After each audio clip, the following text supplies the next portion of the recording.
sekolah, Pak. Kula nyuwun pamit. Arep neng dile.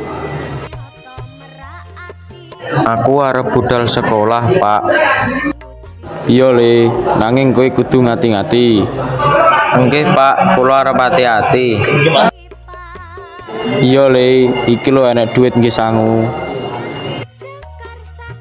Matur nuwun, Pak. Iya le, sekolah sing pinter. Nggih, Pak. Iya le.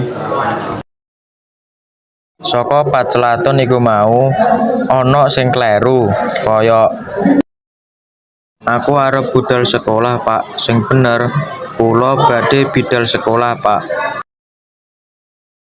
Nggih, Pak. Kula arep hati-hati. Sing bener. Nggih, Pak. Kula badhe ngatos-ngatos.